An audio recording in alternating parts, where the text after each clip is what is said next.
E aí, tudo bem? Aqui é o Igor Pinheiro do Inova Civil. Estamos aqui com Ícaro Rodrigues e Sérgio dos Santos. Sérgio, um prazer ter você aqui com a gente. Novamente, né? Para falarmos de erros de projetos estruturais. Então a gente vai comentar aqui possíveis erros, como você pode evitá-los quando for realizar o projeto de sua estrutura. Ícaro aqui, nosso host na parte de cálculo estrutural, de projeto estrutural, no nosso Papo Estrutural, e hoje recebendo um convidado muito especial. Então, Ícaro, se apresente aí, Sérgio, se apresente, vamos começar esse papo aqui que vai ser bacana. Então, acho que dos outros aí a galera já conhece, né? Eu sou o Ícaro, sou engenheiro civil, trabalho com estruturas e acho que tá bom, mas vamos deixar aqui nosso professor falar um pouquinho. Professor Sérgio dos Santos, autor de livros, projetista também, a carreira já bem consolidada aí, uma pessoa que eu tenho uma grande admiração. Obrigado. Bom, pessoal, eu sou o professor Sérgio, sou professor de engenharia civil, por muitos anos trabalhei desenvolvendo projetos estruturais, de concreto armado, protendido, né? Hoje me dedico sim mais fortemente à questão do ensino, né? Sou professor universitário, tive a oportunidade de escrever um livro que teve uma boa aceitação, né? E tudo. Não, boa aceitação não, foi um best-seller na área de projeto estrutural. Boa aceitação tá muito humilde. Foi um best-seller, hoje uma grande referência na parte de projeto estrutural. Vou acrescentar um ponto modesto também. Pois é, enfim, estamos aqui para conversar um pouquinho, gosto muito desse contato, falar sobre engenharia, né? Além de ser professor universitário, a gente também está sempre nas redes sociais trazendo assuntos de engenharia, mostrando a engenharia. A gente quer que a engenharia ela saia dentro da sala de aula para os alunos e ela venha a ser um negócio prático, né?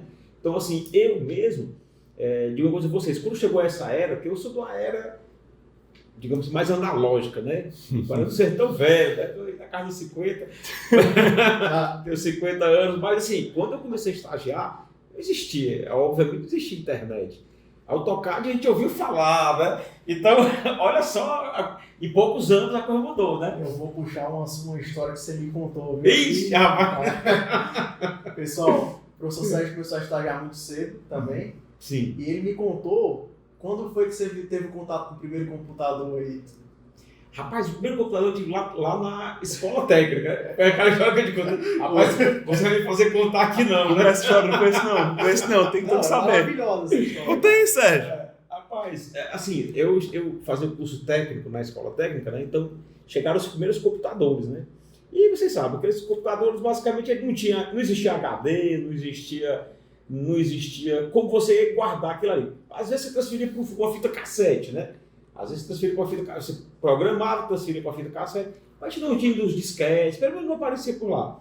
E tinha um laboratório que a gente frequentava, né, lá, e os computadores você digitava aqui, você te programava em Basic, estava no Basic no começo e tal, e eu notei que todos os computadores estavam ligados na mesma extensão. E eu olhei assim, dei vontade de puxar na tomada, né? Aí fui embora, né? Deixei pra lá. E eu sempre ia no laboratório, fazer meu programinha. Quando terminava de programar, eu anotava no papel, não tinha como gravar, né?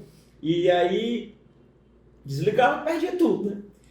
Aí eu disse, rapaz, se você puxar essa tomada, ficava aquele negócio. Tanto que um dia eu olhei assim, fiquei olhando, e a galera lá programando, né? Aí eu puxei e corri. Aí, olha,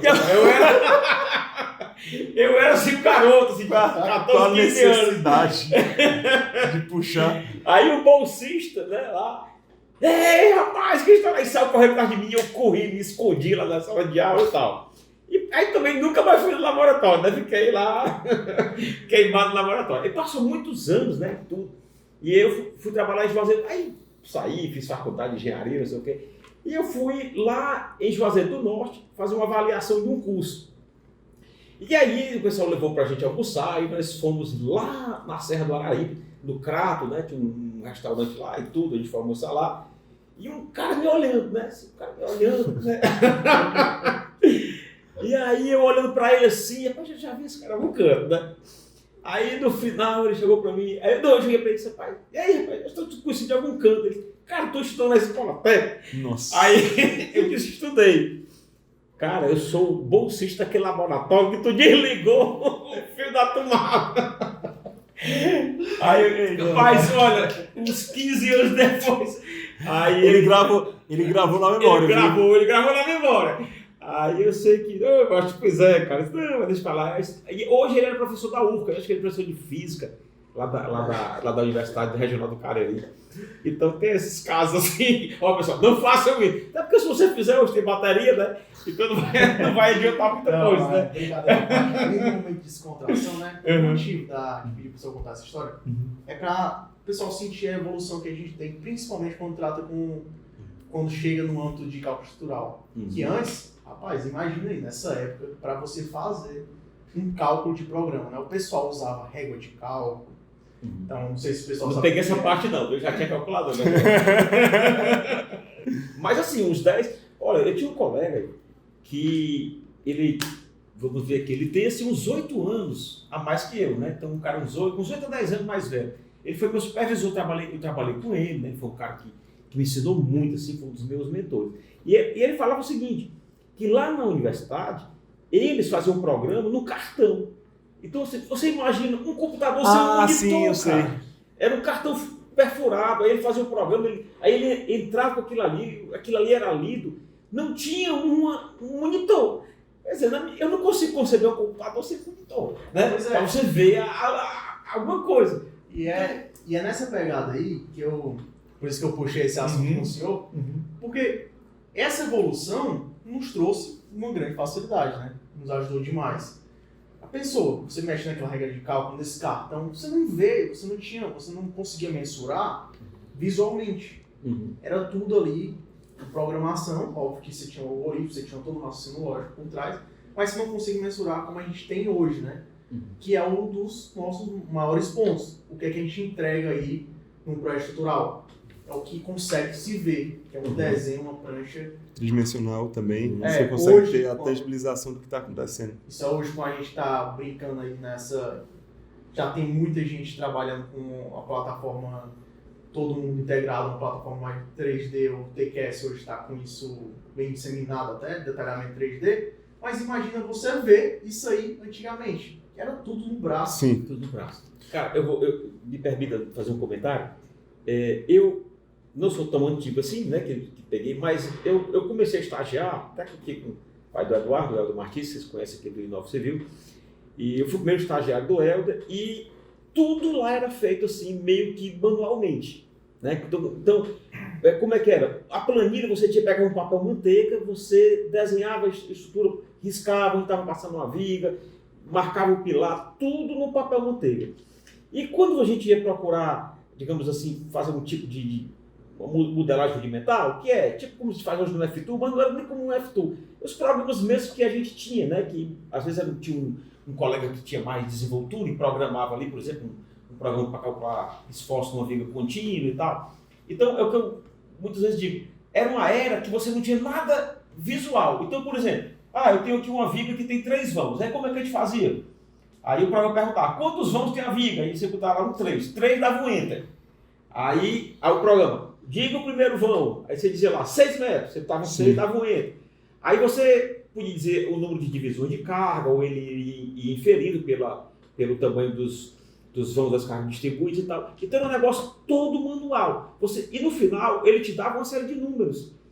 Então você não conseguia ver o diagrama de momentos, se estava muito perto do negativo, se estava... Então eram números apenas, né?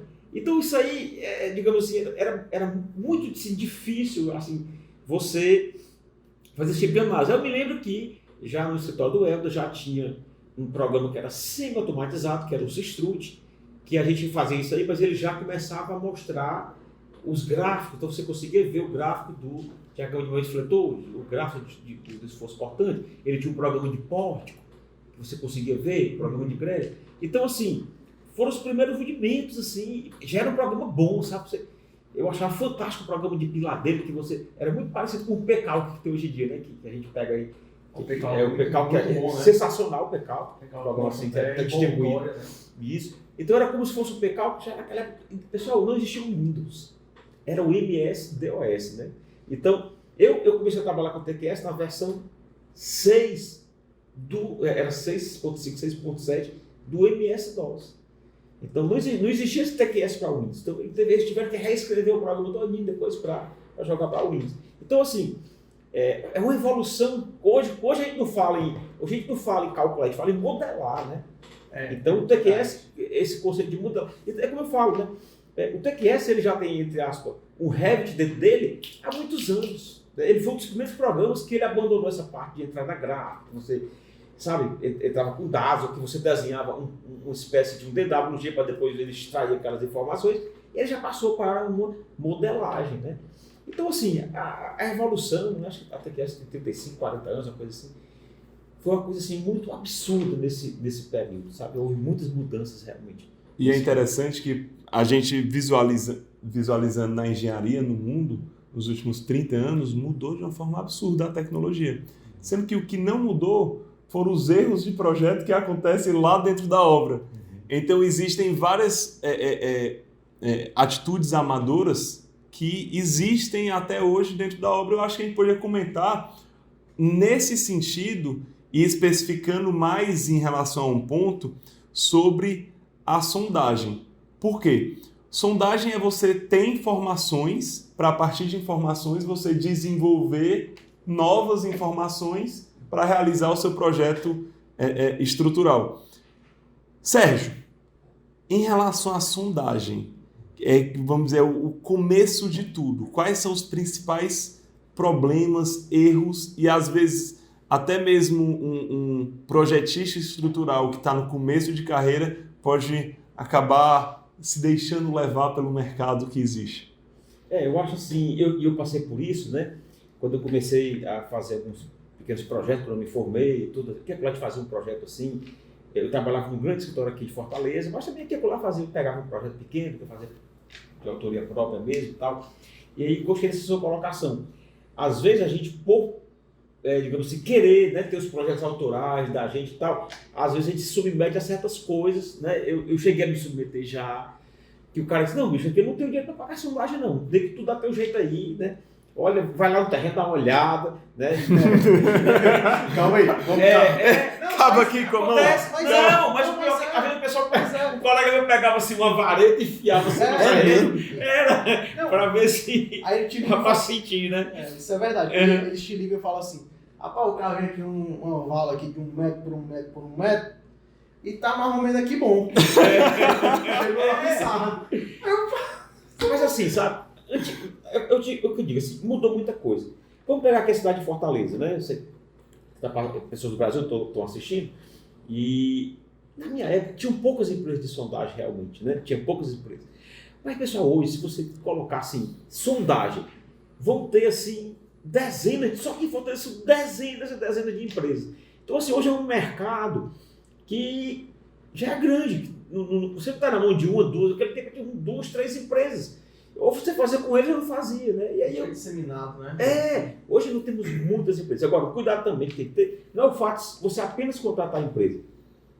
Por exemplo, né, o conselho que eu dou para os meus alunos. Ontem mesmo eu estava falando sobre fundações com meus alunos e eu comentei isso. Olha, tem muito cuidado. Não é porque você contratou uma empresa que a sondagem vai estar certa. Então, por exemplo, o cara faz a sondagem um dia. Né? Teve uma obra aí, que eu soube, né, que o cara fez a sondagem de 2 horas. É que pode. Eu tenho um colega que é especialista em geotecnia, que ele disse, Sérgio, o certo são na faixa de 8 metros por dia. Então, às vezes, um furo de sondagem pode levar 2 dias. Mas o cara faz a sondagem 3, 4 furos em 2 horas. Né? E a gente sabe assim, que tem profissionais que são inescrupulosos, que muitas vezes até inventam a sondagem, o cara fez a sondagem próxima ali, eu tenho a sondagem ali perto. Faz ali um relatório. Aí pode simular ali, entendeu? Então assim, é bom acompanhar a sondagem, sabe? Muitas vezes, uma coisa assim que você tem que ficar ligado, às vezes o cara até quer fazer direito, mas o equipamento dele às vezes está avariado. Então, às vezes ele não usa aquela técnica de lavagem, né, a partir de um certo momento que tem que fazer. Então, às vezes a sondagem ela fica mascarada por uma. O cara até tem o equipamento, até tenta fazer correto, mas ele não sabe fazer, né? Então, eu estive conversando com um colega recentemente e ele disse, olha, cara, o cara fez a sondagem ali, mas ele não fez a lavagem, chegou naquele ponto ali e tudo. E aí a sondagem deu números maiores do que realmente era, se você for fazer realmente dentro do que a norma lá prescreve. Então, teve que ser recontratada uma nova sondagem que realmente mostrou que o terreno ele era, digamos assim, um pouco menos resistente do que a primeira sondagem estava apontando, né? Sondagem também, detalhe, cuidado com os níveis, né? Tem que ter um nível, a cota da boca do furo tem que ter um nível de referência, porque o terreno não é completamente plano, né? Então, como você vai analisar a sondagem, então você tem que analisar por nível e não por profundidade em relação à boca do furo. Então, você tem que colocar aquilo ali dentro de uma referência para poder você saber. Porque muitas vezes, 3 metros abaixo do furo A é 4 no outro furo, não é 3. Né? Então, tem que ter esses cuidados na análise. Além da sondagem, né, ser relacionado com o levantamento topográfico. Então, exatamente. Porque está batendo, né? Negligencia esse ponto, mas pelo levantamento você vai saber como é que está o seu perfil ali do terreno, apenas superficial, e com a sondagem você tem o seu perfil estratigráfico, que é o perfil ali que você sabe qual é cada camada. Tanto que o senhor comentou da norma, né? A norma ela tem uma quantidade mínima de furos por metragens, também por quantidade está abaixo dessa metragem, ela limita uma quantidade de furos.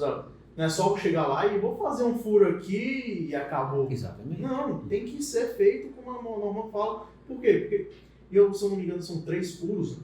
Esses 3 furos, eles têm uma triangulação. Essa é a ideia. Tanto que o interessante é quando você pegar ali seu projeto, sua locação, o terreno, você olha aqui, ó. Então vamos fazer um furo aqui, outro aqui, outro aqui. Por quê? Porque você faz a triangulação daquele terreno. E muitas vezes o pessoal deixa passar isso despercebido, né? Infelizmente a gente tem algumas práticas aí de mercado, né? Então dos profissionais, o pessoal até por não conhecer, um cliente não conhece, ele chega para você e fala, não, isso é besteira, eu não quero isso aí, eu vou gastar mais. Eu até estava comentando hoje que é um gasto que ele pode ser uma economia boa para você, né? Com certeza. Não só por problemas patológicos, mas também pelo dimensionamento da sua fundação, da sua sapato, o tamanho ali. E aí eu te pergunto, aí tem muitos engenheiros começo de carreira, que não tem aquele nível de experiência, e existem os tubarões do mercado, vamos dizer assim, que vai, pega aqui na mão do cabo, pressiona, bota força e bota para cima mesmo para fazer o que ele deseja na negociação. Que dica se pode dar para um engenheiro civil que está entrando no mercado de projetos e o construtor chega e fala, rapaz, eu já fiz, por exemplo, uma casa nesse terreno do lado, igualzinho, esse aqui é o mesmo terreno, não muda nada, e se você não fizer desse jeito, você não vai conseguir a obra, e aí começa a botar aquela pressão de tipo, eu tenho várias obras aqui para realizar o projeto estrutural, você vai ter uma carteira de projetos que você vai ter recorrente, eu vou lhe divulgar, o pessoal fala, eu vou lhe divulgar e tal. Como é que o profissional de começo de mercado ele tem que se comportar nesse momento? Ele tem que convencer o profissional, quem está do outro lado, a realizar a sondagem certinho? Ele tem que desistir ou ele tem que aceitar? Talvez esse daí seja o pior ponto, né? Quando você está começando, aí chega... Você quer a obra, né? Você quer o projeto, né? Você negocia de qualquer jeito ali. Parte do princípio, você não tem nada. O cara tá te apresentando uma coisa. É seu primeiro projeto, você tá ali e faz um projeto 1 a cada 6 meses. E aí você chega num projeto, cara, rapaz, eu tenho esse daqui, vamos fechar um preço melhor? Que aí amanhã eu já te mando outro. Quem é que não se vislumbra com essa situação, né? Acho que muita gente já passou por isso. Eu mesmo já passei por isso. Então, você fica, mas eu vou melhorar o preço aqui, vai me trazer mais, né? O que acontece é que nunca traz, né? Pois é, assim, naquelas 179 lições, né, que o professor Laranjeiras concatenou, ele diz assim, não embarque no barco furado do construtor e do arquiteto. Só que arquiteto, olha, calma que eu vou explicar. Às vezes, justamente, o pessoal pede coisas que são, de certa maneira, indecentes. Por exemplo, o arquiteto, você vê um pilar que tem uma carga monstruosa, o cara, não, vamos botar embutido dentro da parede, ou vamos tirar esse pilar daqui, né? Mas a estrutura, ela tem uma maneira que ela se comporta. Então, você, obviamente, você tem que procurar agradar o máximo, tentar agradar o máximo, você é contratante, você quer deixar ele satisfeito, né? Mas você não pode infringir, por exemplo, digamos assim, uma certa ética, né? Que fazer um projeto sem sondagem é muito perigoso. Você está colocando em risco, inclusive, né?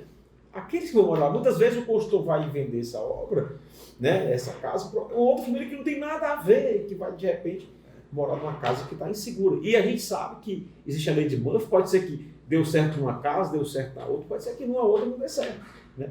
E aí a coisa realmente venha. Não foi recente agora, mas um tempo atrás, foi procurado por uma pessoa que ela disse, olha, a minha casa está rachando inteira. Então, está rachando em cima, está rachando embaixo, a casa está toda rachada. Eu estou muito preocupado da casa cair, né?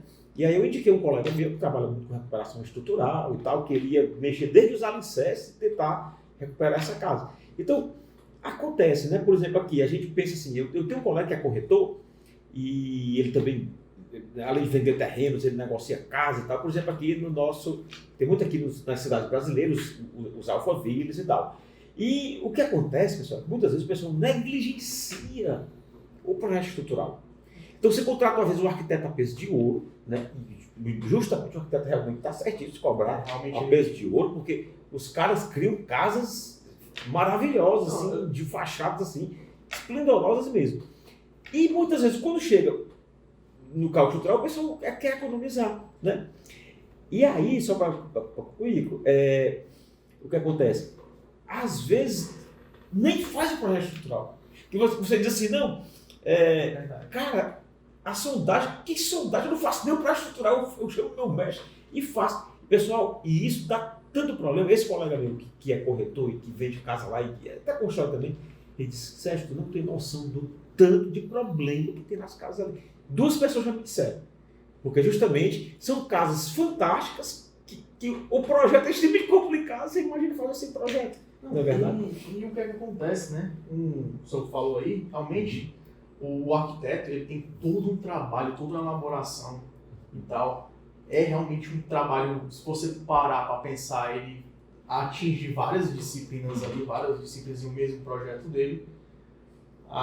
Tanto que estava até comprando, pai, pessoal, eu faço bastante, tô pagando arquiteto absurda, chega pra gente aqui, nada. Mas eu vejo também na parte de legalização disso. Muitos locais não exigem a estrutura. Não exigem estrutura. Então, existe o quê? Arquitetônico, instalações e pronto. E a estrutura, que é uma parte fundamental da situação, é negligenciada.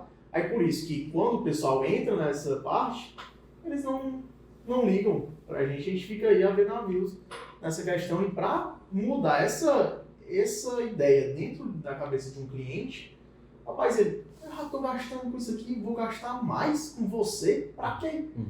Você explicava. É só uma casa, né? Tem essa história, é só uma casinha. É só uma casinha. Você abre um triplex. Não, cara, balança o professor aí, todo. Pessoal, tem um professor aí na rede social, ele mostra várias casas aí. Tem umas casas ousadas, né? Direto ele frequenta muito lá o Alphaville. Frequento mesmo. Então, minha mulher trabalha lá, ela constrói lá, eu sempre estou lá. Você conhece amigo dela? Eu sempre estou lá visitando e tem muita casa lá realmente complicada. Né? Eu mesmo acompanho muitas casas pelo Instagram do senhor. E são balanços que tem balanços descomunais aí, 4 metros, 5 metros. Você chega. E como é que faz isso? É com proteção? Vigas de 13 metros e Pois meio. é. Numa casa, né? E aí você fica, beleza, mas não precisa do projeto estrutural? Claro que precisa, né? Mas isso tem que ser uma cultura aí ao longo do tempo, né? Passado não só por nós profissionais, mas que o cliente passa a entender esse ponto. Eu estava comentando ali, porque acabou de chegar, olha aí, professor. O Sávio. O Sávio chegou. Eu estava aqui só mandando mensagem aqui. Mas eu acho que em pensamento nisso, então é importante recomendar para o engenheiro que é recém-formado falar assim, rapaz, é o seguinte, não vou pegar o projeto estrutural se não tiver sondagem. Esse é meu pré-requisito e ponto final. Lógico, ele não precisa ser tão incisivo dessa forma, tem o seu charme e tal. Mas eu acho que aqui o Inova se vê uma empresa de educação. E uma coisa que eu defendo muito é que todas as empresas têm que ser de educação. A gente tem que vender o nosso serviço educando o cliente. o Ícaro falou, por exemplo, que muito cliente ele não enxerga isso. Então, é dever de cada projetista, de cada profissional que está do outro lado, ensinar o cliente, porque às vezes não é nem... Eu nem culpo tanto o cliente, porque às vezes em outras profissões a gente acaba fazendo a mesma coisa. Então, por exemplo, o setor jurídico. Tem muitos engenheiros, muitos profissionais que não fazem realização de contratos, de coisas relacionadas ao setor jurídico. A mesma forma que a gente está falando daquele cliente, o advogado pode falar da gente, o fulano pode falar da gente. Então, acho que é muito importante. Eu queria saber a visão de vocês, mas na minha visão é muito importante a gente ter essa consciência de educar, trazer a responsabilidade um pouco para a gente, porque aí quando tem todo esse time, essa quantidade de projetos estruturais educando de fato, o mercado começa a mudar naquele trabalho de formiguinha, né? Seria bom se todo mundo já nascesse sabendo, já entendesse, mas essa educação é necessária. Eu acho que exatamente a palavra que você usou é perfeita, é educação. Porque a gente tem que colocar na cabeça o seguinte, que não existe projetinho. Não existe esse negócio de projetinho. Sim. Existem projetos de pequeno porte, existem projetos de médio porte, projetos de grande porte. Então, assim, mesmo sendo uma casa... Olha, pessoal, só para vocês terem uma ideia, vou contar um exemplo aqui, tá? Eu mexo muito gosto muito do Instagram, divulgo muita coisa. E um tempo, para você ver, rodou por aí pelos Instagrams, até viralizou uma escada autoportante que tinha sido detalhada errada e ela desabou, essa escada. Né? E a casa já estava pronta quando a pessoa já estava morando, a escada desabou. E chegou no grupo do WhatsApp que eu participo, de cálculo, chegou essa escada e eu coloquei no Instagram. Mas não foi com o interesse de... A gente sempre coloca esses acidentes, é para chamar atenção, não é para tocar o terror, não é para dizer, olha, eu sei fazer direito, aquilo ali não sabe fazer, não tem nada disso. É para dizer o seguinte, vamos ter cuidado, porque engenharia estrutural é algo muito sério. Não existe banalidade na engenharia estrutural. E aí, a repercussão, você vê como é, né? Quando de repente, passou uns 2 dias, eu recebi uma mensagem. Ele disse, olha, aqui é fulano de tal, eu sou a pessoa dono dessa casa que você colocou aí a foto, a imagem e tal. Eu queria pedir para você apagar. Aí eu fiquei assim, ela falou assim, olha, porque a minha filha estava subindo essa escada, quando a escada desabou, e minha filha se feriu. Né? Essa casa é um sonho da gente. Nós gastamos muito dinheiro, o recurso da nossa família para ter essa casa. E aí aconteceu isso. Enfim, aí eu disse, senhora, me desculpe, assim, primeiro eu não falei, eu não sei nem de onde é essa casa. A pessoa uma imagem, mas nem se preocupe, eu imediatamente apaguei aquela postagem, né? E para você ver como assim, uma escada pode ter causado um acidente fatal com a filha dessa senhora. Então assim, gente, é uma laje, é uma escada, né? Gente, em engenharia estrutural, você vê que essa semana está correndo na internet uma platibanda que caiu de um prédio lá em Macaé, no Rio de Janeiro, que caiu e destruiu alguns carros, matou uma pessoa. Então, assim, tudo é muito sério em engenharia. Então, a gente precisa passar, né? O ideal é dizer, olha, vamos contratar, mas a gente precisa ter esse trabalho de educação, sabe, de convencimento, dizer, olha, vamos fazer o que é certo, o que é para ser feito, né? Não vamos dar uma, né, levar vantagem, não vamos pular etapas, como por exemplo, não ter uma sondagem, não ter um projeto estrutural. O que é que eu noto? Né? Assim, só para fechar aqui meu comentário, esse meu colega que constrói aqui na Cidade de Alfa, ele recebeu, ele participou da concorrência, ganhou a construção de uma casa, e ele disse que o projeto estrutural, ele manda lá para a empresa de corte e dobra, os caras não conseguem fazer o corte e dobra. Chegou lá o Nagertal, a Celó, não sei. O projeto estrutural não tem sequer um quadro de armaduras. Tá entendendo? Então, assim, não é um projeto estrutural. Aí vamos até mudar um pouquinho de assunto. Às vezes o pessoal se aventura a fazer projetos estruturais, né?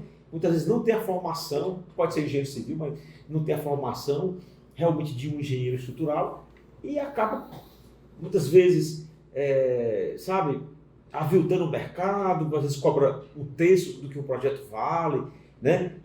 Sabe, a profissão fica sendo desvalorizada e muitas vezes entrega qualquer coisa. Né? Então, assim, a engenharia ela precisa de muita seriedade, né? Não só na engenharia estrutural, mas em tudo, sabe? Na construção, na maneira de trabalhar, nas técnicas construtivas, na hora de executar as coisas, precisa ter muita seriedade, porque é muito sério mesmo. A metodologia ela tem que ser bem definida e bem seguida, sem um jeitinho. Sem um jeitinho. E até um comentário, é muito interessante esse ponto que às vezes pode ser até engenheiro, vai se aventurar como projetista estrutural e, lógico, ele tem um CREA, ele pode realizar a estrutura que ele quiser, ele pode assinar. Só que é importante também ele ter o bom senso que ele não sabe a metodologia correta e está colocando realmente para receber. E eu acho que é o dever com os profissionais conseguirem identificar esse tipo de profissional para que seja visto algo a ser realizado. Não sei, porque eu acredito que é muito, muito complicado quando essa metodologia, quando as normas não estão sendo seguidas e quando não há uma boa vistoria também por isso que é tão necessário ter um bom acompanhamento de obra, porque muitas vezes um projeto estrutural bem feito, ele vai para a obra e ele é mal executado mesmo quando tem um bom detalhamento. Até isso, né? Então, é todo um processo. Eu estava conversando com um grande amigo, que é engenheiro estrutural, e ele estava realizando um projeto estrutural de uma casa, eu acredito, e a escada ela foi concretada sem armadura. E aí eu queria saber a opinião de vocês em relação quando a execução, o projeto estrutural está certinho, tá fazendo o seu dever, o seu trabalho.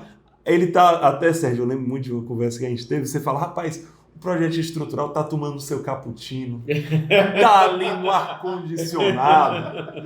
Então ele tem que fazer o detalhamento bonitinho para chegar na execução. O cara pega assim o papel, abre aqui no meio da concretagem, o pessoal gritando, para ele entender o que... sol, né? E mesmo você fazendo bonitinho, às vezes tem esses erros de projeto. Eu queria que vocês explanassem como vocês enxergam isso, às vezes até o despreparo de quem está na obra, não só na parte da execução, mas também na parte de acompanhamento do que está sendo executado e fiscalização. Rapaz, olha, eu converso muito com engenheiro de obra, eu tenho um grande respeito pelos engenheiros de obras, que realmente, assim...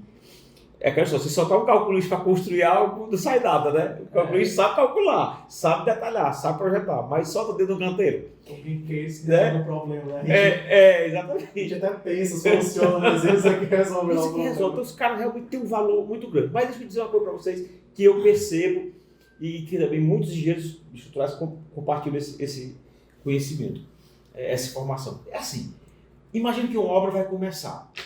Olha, muitos engenheiros que eles vão ali para aquele canteiro, que eles vão começar aquela obra, eles não têm a menor ideia. Ideia tem, mas assim, eles não conhecem a fundo a estrutura que eles vão edificar. Logo assim, de largada. Quem é que conhece aquela edificação? O arquiteto conhece, que foi ele que concebeu, né, primeiramente, e o engenheiro de estruturas. Se na hora que está começando assim, aí o pessoal chega, mas por que tem tanto pilar? O cara faz uma pergunta dessa, ele não tem noção do que tem para frente, né? As transições que virão, por que ele está matando aquele pilar. Então, muitas vezes, o engenheiro de obra ele vai começando a ter, sabe assim, a noção da estrutura que eles estão edificando à medida que ela vai tomando forma. Aí, poxa, isso aqui, né? Olha esse vão e tal, cara. Quando aquilo ali vai se materializando, tá entendendo? Mais um calculista, ele já tem aquilo tudo na cabeça dele, porque ele passou muito tempo, sabe, pensando, tentando solucionar da melhor maneira possível aquela estrutura. Porque assim, imagina, vou falar aqui de casa, né, que o teu povo que fala, mais que trabalha com casa e tal, assim, poxa, aquelas casas, o cara não consegue subir um pilar dois lances. Você sabe que está no meio de um quarto, está no meio da varanda, tem muita transição, sabe? Tem que matar pilar, tem que fazer transição. Então, aí lá em cima tem outro negócio. Rapaz, para você fazer um lançamento de uma estrutura dessa, demora, às vezes demora 2 semanas, né? Se for uma casa bem complexa, você faz, tá aí, eita, rapaz, eu não vi isso aqui, né? Então, realmente, na hora que vai começar a construção, poxa, ninguém vai fazer um comentário desse. Né? Porque vai começar a obra, o cara não conhece. Agora, depois ele vai estar ali, vai começando a ver, poxa, realmente esse negócio aqui, poxa, esse vão aqui é grande, né? Rapaz, essa escada aqui, pô, bicho, ela é uma alçada importante, por isso que tu tá armadura. Aí esse balanço aqui, né? Que o cara vê assim, rapaz, realmente. Então aí, depois, claro que ele vai conhecer até melhor, porque ele está dentro da própria obra edificada. Então, assim, realmente os engenheiros de obra, eles no começo da obra, eles não têm essa noção daquela casa. Quem tem é o arquiteto, quem tem o engenheiro, muitas vezes o cara da instalação sabe, né? Mas ele vai, porque assim, ele vai pegando as pranchas à medida que ele vai precisando, né? Ele pode dar uma olhada, mas ele não vai se deter, ficar olhando direto. À medida que ele vai, por exemplo, locação, tal, não sei o que, assentamento, aí é que ele vai pegando as plantas que ele vai começando a ver a coisa do mundo. E nesse ponto aí, tem um outro parênteses, né? Às vezes o engenheiro é bom, o projeto foi concebido direito, mas tem aquele gap ali de não foi bem apresentado. Que aí às vezes pode ocorrer de uma execução mal feita. Isso gera um outro erro muito de obra, né? Um outro erro da sua estrutura, que é a má interpretação do seu projeto. Porque você pensa numa solução, mas você não conseguiu expressar para alguém, para um terceiro.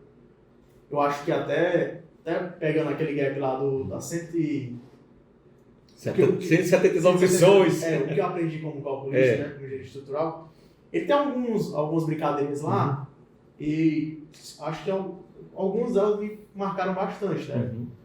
Tomar um bar sempre, tomar um cafezinho na hora. Parece brincadeira, mas às vezes o cara não entendeu, nem quer te ligar, e quando você vai lá, rapaz, ainda bem que você veio, me explica isso aqui. Então todo projeto estrutural tem que tomar um cafezinho na Seria obra. bom. Só para dar uma passada lá. O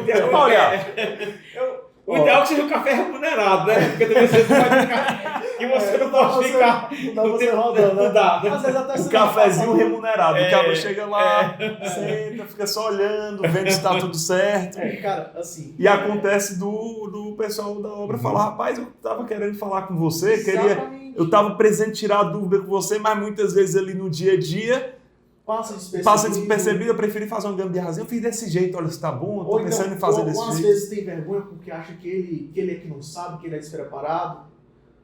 Não que seja o caso, mas às vezes passou batido um detalhe ali, não tem. Então, só ligar. Deixa eu te contar um caso, porque esse caso aqui ele é uma loucura, parece uma loucura.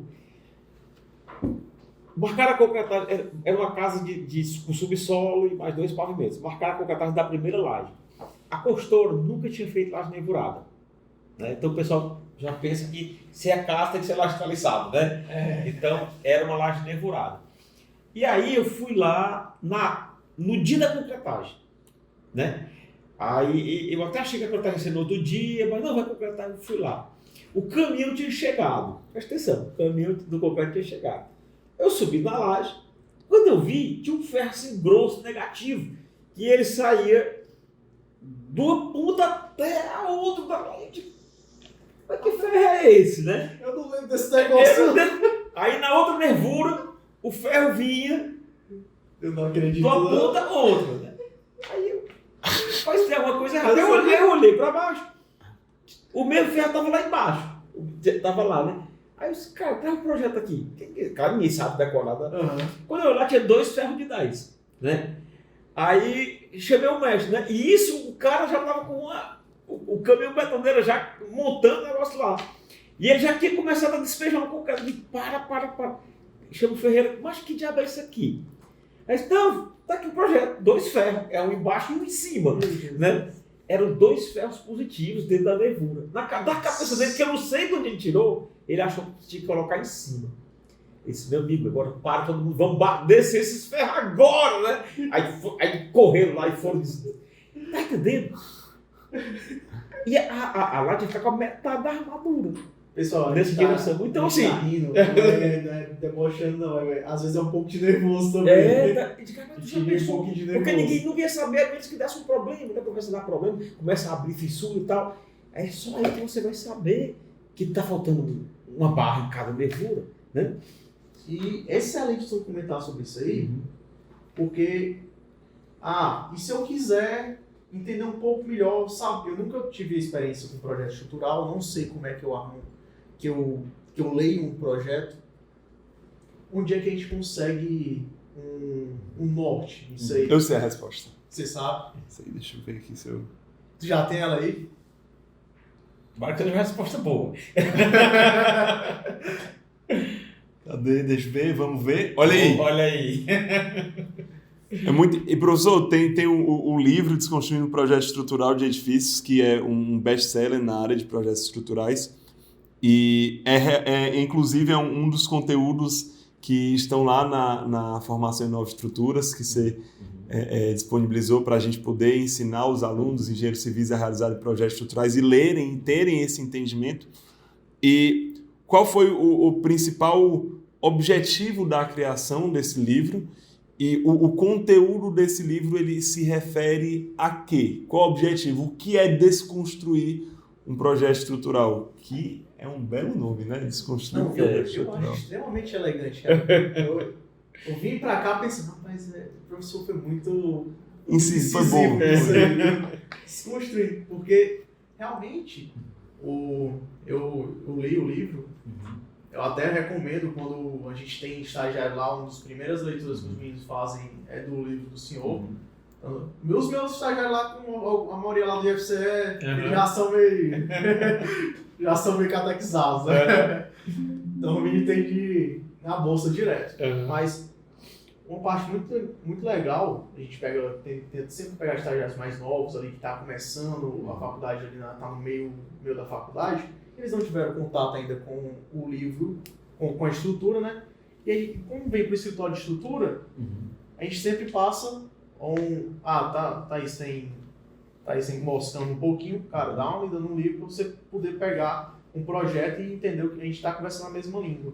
Conta aí, Sérgio, como é que é a história desse livro? Olha, assim, esse livro, ele começou assim, quando eu comecei a perceber exatamente isso, que nem todo mundo está preparado para ler um projeto estrutural. Porque ele tem uma linguagem própria, né? Então, eu peguei porque eu sei o seguinte, que na hora que você vai para a obra, que assim, ninguém é obrigado a ser calculista, ninguém é obrigado a gostar de estrutura. Então, tem aquela galera que gosta ali, mas é muito pouco em relação ao total. Você tem ideia? Você vai passar falando com meus alunos, aí um colega me pediu um estagiário, né? Aí eu não quis assim, quem quer estagiário? Porque é alguém que de repente não é da área, podia levantar a mão só porque quer o estágio. Só pelo estágio. Aí você vai, pessoal, vocês aqui, quem de vocês aqui, vocês estão no 7º semestre, quem de vocês assim que, sabe, que é a área de estrutura, que gosta de estrutura, assim, que queria se dedicar? Tinha assim uns 25 assim, sabe? Rapaz, ninguém levantou a mão. Uma facada muito grande. Aí eu fiquei triste. Então assim, mas assim, veja bem, embora você não queira ser calculista, que a maioria dos alunos realmente quer ser engenheiro de obra, o sonho de todo mundo, né? Tem a Construtora, tem a Hilux, né? E tudo, né? Então, não é? Então, ninguém é obrigado a querer ser calculista, né? A gostar de tudo, mas você vai manusear, você vai manipular um projeto estrutural. Independente de você ser engenheiro, você pode ser um técnico em edificações, você pode ser um arquiteto. Na hora da compatibilização, o arquiteto tem que saber manipular um desenho de forma, entender. E muitas vezes o arquiteto me liga, esse pilar tá no meio do negócio aqui, rapaz, que foi isso? Não, ele tá morrendo. Tem aquela astura, olha, dá uma olhadinha na legenda. Então, assim... Isso acontece demais. Demais, o pilar que nasce, o pilar que morre. Pelo que pareça, a maioria dos projetos, até a gente já comentou aqui sobre um projeto, né? E nas notas tem essa indicação, né? Não tem que ninguém lê, né?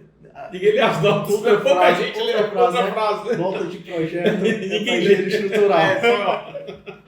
A frase do professor Laranjeiras. Laranjeiras, nosso grande sábio. Inclusive, as mais de 170 lições do professor Laranjeiras Projeto Estrutural tem que ser um tema aqui para a gente poder debater. Tem muitos são pérolas mesmo, né? Tem. Então, assim, eu vi que havia essa necessidade, primeiro, de entender a lógica do projeto. Entender a lógica do projeto. Então, o que é uma planta de fogo? Por exemplo, uma pessoa que nunca lidou com o projeto estrutural, estou falando para meus alunos aí do curso técnico. Olha, você sabe o que é uma planta baixa, você sabe o que é um corte, você sabe o que é uma fachada, você sabe o que é um unifilar, que vocês já estão mexendo em instalações e tal. Agora, o que é uma forma? Não sabe. Então, até a linguagem da estrutura, ela é diferenciada. Assim, entender uma planta, né? uma armadura de laje, uma armadura de viga, tem que entender assim, por que aquele desenho está daquela maneira, está em cima, está embaixo, o que é esse desenho do lado, né? Então, assim, ele tem uma linguagem própria. Então, assim, não é natural. Não é natural. Então, precisa ser ensinado aquilo ali. Então, eu notei que no mercado brasileiro tinham inúmeros excelentes livros de cálculo estrutural. Excelentes. Você pegar, cita assim, uns 5 a 10 dos melhores autores que você possa imaginar. Mas a parte do projeto em si, da representação do projeto, da leitura do projeto, e também eu percebi que os arquitetos e os técnicos e tecnólogos, né, que não tem tanto assim fundamento de cálculo estrutural, na engenharia por trás daquilo ali, né? Então eu pensei muito também na questão qualitativa, né? E até mesmo no livro ele assim traz algumas tabelas, algumas coisas mais práticas que sabe assim, tem aquela muitas vezes, claro, primeiro, né, nem tudo que está no livro é algo que veio da minha cabeça, eu aprendi muito com meus mestres, né? Então, quando eu falei, eu fui estagiário do Helder Martins, eu trabalhei no Das Carvalho durante 4 anos. São caras assim, tem um Adísio Lima, que foi um grande mestre, um dos maiores calculistas aqui do Ceará, e eu fui coletando, eu fui tipo um escriba, né? Eu fui coletando essas pérolas de sabedoria em engenharia estrutural. E muitas eu coloquei aqui, né? O próprio Caracas, conversando com ele, muita coisa de proteção. Então são gênios da engenharia, esses caras. E eu fui, sabe, pensando, digo, mas eu vou ter que juntar isso aqui, esse conhecimento. Porque, por exemplo, um já faleceu, né? O Das Carvalho. Quanto conhecimento aquele cara levou com ele. Então, diga, rapaz, eu vou pegar algumas coisas desse cara aqui e vou, né? Algumas coisas tem minha também, naturalmente, da minha experiência e tal, mas muitas coisas a gente foi juntando, que é um conhecimento, né? Que vai, assim, que faz parte e precisa estar registrado. Então, tem coisas desse livro que só tem nele, né? Então, porque essa tradição, assim, era uma tradição oral que já vinha passando por os estagiários, mas alguém tinha que registrar aquilo, para registrar para o benefício de mais gente, né? Então, foi nesse objetivo, sabe? Uhum. Sou da escola, venho da escola do senhor, né, também, com o Sérgio Carvalho e tal, e eu gosto muito de uma representação em particular no livro, que é sobre escada. Aquela representação sobre escada é uma das... Eu, particularmente, eu acho muito boa. Ela não entra em toda aquela teoria ali de nó, de distribuição de tensões, ali, descontinuidade e tal, mas ela mostra de uma maneira simples, sem ser simplista, como é a resultante da sua reação. Como é que funciona ali a ideia de um empuxo ao vazio. Por que está a ideia do empuxo ao vazio. Depois a gente pode até fazer um corte aí mostrando o pessoal essa imagem em si, mas eu acho muito legal essa imagem aí, que o senhor conseguiu representar, até pela distribuição do laço, mostrando onde é que vai ficar a resultante. Sim. É muito legal isso aí. E a maioria quando o aluno pega, quem está entendendo ali, quem está começando a ver estruturas, né, ele começa a entender que existe um padrão, por mais bem elaborado que o seu projeto seja, que seu detalhe seja mais rico e tal, mas ele deve seguir alguns padrões. E eu vejo que o senhor pontuou muito bem isso aí no livro. Sérgio, um prazer falar contigo. Rapaz, já passou? Rapaz, passou rápido. Foi rápido. Rapaz, passou de 1 hora aqui de conversa. Olha só. E é muito interessante porque, rapaz, se deixasse aqui, a gente... E há 2 horas que ele já ia, né? Tem muito assunto aqui que eu deixei anotado, que eu estava pensando em abordar e tal, mas vai deixar para outra conversa. Outra conversa também para falar um pouco dos ensinamentos lá, das lições do professor Laranjeiras. Inclusive tem um vídeo do Inova Civil que você já trouxe algumas delas, foi muito sucesso. E Sérgio, eu queria que você desse o recado final para aquele engenheiro civil que está pensando em entrar na área de projetos estruturais e ele está visualizando se esse é o caminho mesmo, onde é que ele pode iniciar esse pensamento, como ele pode se convencer se é aquilo que ele quer, qual o recado que você dá de ensinamento, aquele recado que se ele sair aqui desse podcast e ele aprender, valeu a pena todo o tempo dele investido aqui. Rapaz, é o seguinte, né? Quando a gente está estudando engenharia, porque assim, a engenharia ela é muito vasta, a engenharia civil é muito vasta, né? Então, claro que você pode sabe, gostar do saneamento, você pode gostar da barragem, do recursos hídricos, da construção de estradas, de ser um engenheiro de obra e tal. E aí apresentam a você a engenharia estrutural. Qual é o meu conselho, então? É que o cara, né, o engenheiro, a engenheira aí, ele consulte o seu coração, né? Então ele faz, sabe aquela busca interior, porque assim, engenharia estrutural tem que gostar. É um negócio assim, é o que eu digo, é uma coisa, é um desenho um pouco árido, né? Então, por exemplo, a pessoa, o cara que trabalha com arquitetura, aí cria aquelas fachadas maravilhosas, coloridas, né? Cria um negócio bonito de ver. O nosso não tem graça, né? Só quem acha bonito é a gente, né? Então, assim, sabe? Assim, um diagrama de momento fletor, tem cara que, puxa, tá bonita aqui essa viga, esse ferro tá bonito. Então, assim, você tem que, se você começa a enxergar beleza nisso, então, possivelmente você é alguém que nasceu para isso, né? Porque eu acho que, sabe, consulte seu coração.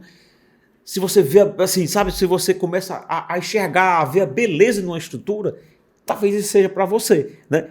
Então, aí o conselho, né? Bom, descobri que isso é para mim. Eu tenho um aluno que chega, professor, olha, eu não quero fazer outra coisa da minha vida. Então, você chegou com essa certeza. Eu digo, tu te prepara, que não é fácil não, né? O negócio é meio árduo. Mas aí, vamos na prática. Então, ele tem que realmente, se ele ainda está fazendo universidade, ele tem que fazer uma dedicação, mas além daquilo que a universidade exige dele, em disciplinas ligadas à engenharia estrutural.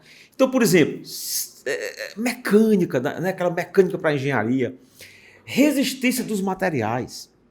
Mas ele tem que ir a fundo, pegar aqueles livros de resistência dos materiais, e ele tem que comer aquele livro, sabe, resolver aqueles exercícios mesmo, assim, a fundo. Porque o professor, são todos assuntos que o professor não vai ter como cobrir, mas ele tem que, sabe, ir além. Eu me lembro assim, na minha época que a gente ia além, a gente pegava aqueles livros ali e devorava aqueles livros. Então, análise estrutural, uma disciplina de concreto, tem que pegar essa norma, ler essa norma, sabe? Ir a fundo, participar de eventos, de seminários, né? Ter contato com os engenheiros, assim, em seminários, em eventos, né? Assistir. Tem muita coisa, hoje em dia, na minha época não existia. Tem coisa tanta coisa que eu aprendo. Eu às vezes estou com dúvida de uma coisa, eu abro aqui o YouTube, alguém, às vezes muito mais jovem do que eu, me ensina. A gente tem que ter essa humildade. E, sabe, e principalmente se tiver essa oportunidade, sabe, vai para dentro de um escritório. Porque aí, lá, é que eu digo, é a sabedoria. O que é a sabedoria? É você colocar em prática o conhecimento. Então, dentro do escritório, que nós temos, assim, sabe, zilhões e zilhões de informações. Mas a sabedoria consiste em você pegar e pensar aquilo que você realmente precisa. E os escritórios sabem o que é que realmente é necessário para você, sabe, desenvolver um projeto estrutural. Então, lá você vai ver os engenheiros que têm experiência, sabe, que têm muita vivência em obra, que já projetaram muita coisa, que já erraram e aprenderam com seus erros. Então, ali você vai também, sabe, você vai começando a ter noção de ordem de grandeza das coisas, né? O que é muito, o que é pouco em engenharia estrutural. Enfim, então, seguir esse espaço. Eu acho que é uma receita mesmo, é desenvolver essas qualificações técnicas, né, sabe, durante a universidade, procurar participar, poder participar de alguma pesquisa ou grupo de pesquisa da universidade, depois vai para dentro de um escritório, né? E aí, se você for um dia virar um empreendedor, aí você tem que também desenvolver outras habilidades, né? As habilidades de marketing, sabe? Tem que estudar outras coisas, não pode ser só engenheiro, não, né? Aí você que é o mestre disso aí. Então, se você quer empreender, então aí você não pode ser só técnico. Aí que muitas vezes você saber comunicar, às vezes ele é até mais importante, né? Olha como o mundo é louco, né? Você pode, às vezes, ser um super técnico, né? Um super engenheiro, mas às vezes, se você não tiver habilidades comerciais, aí você também não consegue evoluir. Então, sabe, é muito difícil, o mundo é muito complexo, mas assim, um dia de cada vez, né? Um passo de cada vez, no final dá certo. Porque o que também eu falo com meus alunos, professor, mas como é que eu vou... Sabe, já tem as grandes empresas, já tem os grandes engenheiros. Eu digo, rapaz, o bom do mundo, o bom e o ruim, né? É que tudo aqui é passageiro. Então, assim, hoje o grande calculista, o cara que é o mais sabe do Brasil, que um dia ele vai se aposentar, porque ele não vive para sempre, né? Alguém vai... É um palco, né? É um palco em que você vai ali, você representa o seu ato ali, mas depois você vai sair porque vai ter uma outra, né? Vai ter uma outra cena. E aí você vai ter que sair para dar lugar. E é assim... Então, os grandes engenheiros, que hoje estão nos livros de história da engenharia, eles tiveram aquele seu momento. Mas a vida é assim, então eles passaram. Então, quando chegar a vez do novo, de repente, um dos que estão me ouvindo hoje, eu digo muito para meus alunos, mas você, de repente, no futuro, você vai ser um dos grandes engenheiros do Brasil, um dos grandes engenheiros desse estado. Por exemplo, só para finalizar, por exemplo, lá na nossa curso de edificações do Instituto Federal, já teve um cara que sentou lá, como aluno de edificações, naquele banquinho lá, hoje é o presidente de uma das maiores empresas, das maiores construtoras do Ceará. Ele foi um aluno de edificações da Escola Técnica Federal. Vai até ser homenageado esse ano. Quer dizer, quando é que na vida ele ia pensar, quando ele um humilde aluno ali, aprendendo curso técnico, que ele um dia ia ser o presidente de uma grande empresa, das maiores empresas, das maiores construtoras do Ceará. Então, as coisas acontecem. Acreditar no sonho, e estudar, fazer por onde, que dá certo. Tá bom? Sérgio. Valeu. Ícaro, valeu. E agora, prazer. Pro pessoal aqui, gente, se gostou, lembra de deixar aquele gostei, se inscreve nesse canal das lives do Inova Civil e a gente se vê aí no próximo Papo Estrutural. Brunão, Valeu aí. prazer.